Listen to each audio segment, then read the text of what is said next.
इस नए विश्लेषण में स्वागत है। देखिए, राजनीति की दुनिया में ना अभी हाल ही में एक ऐसा ऐतिहासिक उलटफेर हुआ है जिसने सच में सबका ध्यान अपनी ओर खींच लिया है।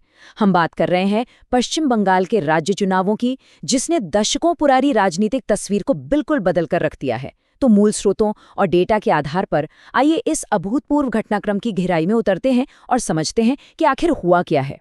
तो सवाल उठता है कि एक लंबे समय से चली आ रही राजनीतिक विरासत अचानक कैसे समाप्त हो जाती है।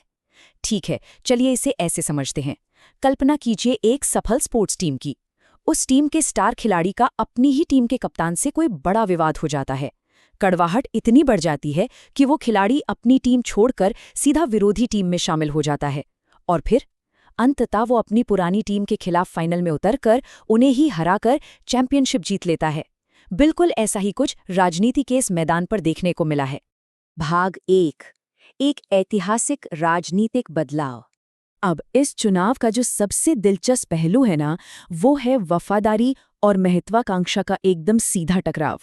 जरा सोचिए, एक पूर्व करीबी सहयोगी अब राज्य के सर्वोच्च पद पर आसीन होने जा रहा है। और वो भी किसकी जगह? उसी व्यक्ति की जगह जिसने कभी एक गुरु की तरह उनका मार्गदर्शन किया था। मतलब एक पूर्व सहयोगी अब लंबे समय तक रही मुख्यमंत्री की जगह लेने के लिए पूरी तरह तैयार है। ये सच में राजनीतिक समीकरणों के पूरी तरह से पलट जाने का एक बहुत बड़ा और स्पष्ट प्रमाण है। भाग 2, गुरु और शिष्य। और ये स्लाइड इस बात को बहुत ही बेहतरीन तरीके से दिखाती है। एक तरफ है निर्वर्तमान मुख्यमंत्री ममता बनर्जी, जो टीएमसी यानी ऑल इंडिया तृणमूल कांग्रेस का नेतृत्व करती हैं। वो दशकों से राज्य की एक बेहद कद्दावर जमीनी नेता रही हैं। और उनके ठीक सामने है नवनिर्वाचित मुख्यमंत्री शुभेंदु अधिकारी, जो अब बीजेपी के साथ हैं। दिलचस्प बात यह है कि शुभेंदु अधिकारी किसी समय ममता बनर्जी के सबसे भरोसेमंद रणनीतिकार और जमीनी स्तर के संगठनकर्ता माने जाते थे। गुरु और शिष्य का ये आमने सामने का मुकाबला ही इस पूरे चुनाव की सबसे बड़ी और ऐतिहासिक कहानी बन गया। अब जरा घटनाओं की इस टाइमलाइन पर नजर डालते हैं। सब कुछ कितनी तेजी से हुआ है। कहानी शुरू होती है कुछ साल पहले, जब इन दोनों नेताओं के बीच एक कड़वाहट भरा अलगाव हुआ। फिर सीधा आते हैं इसी हफ्ते सोमवार पर, जब वोटों की गिनती ने इस ऐतिहासिक जीत पर पक्की मुहर लगा दी। और उसके तुरंत बाद शुक्रवार को बीजेपी ने शुभेंदु अधिकारी को नए मुख्यमंत्री के रूप में घोषित कर दिया। और शनिवार को शपथ ग्रहण समारोह भी तय हो गया। मतलब सत्ता का ये हस्तांतरण सच में अभूतपूर्व गति से आगे बढ़ा है। भाग 3, आंकड़ों में चुनाव।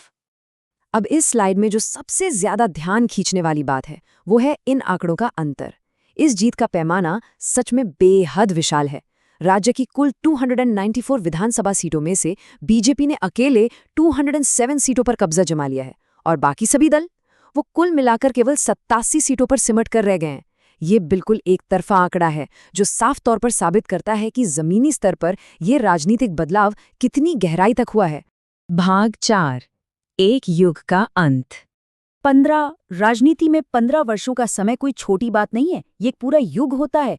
ये नंबर ममता बनर्जी की पार्टी के निर्बाध और निरंतर शासन का प्रतीक रहा है। इतने सालों में उनकी नीतियों और प्रशासनिक ढांचे ने राज्य पर एक गहरी छाप छोड़ी है।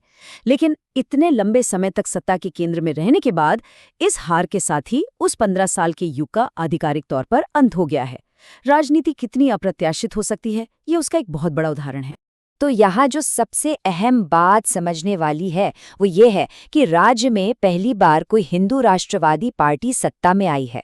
यह ऐतिहासिक जीत केवल एक राज्य में सरकार बदलने तक सीमित नहीं है।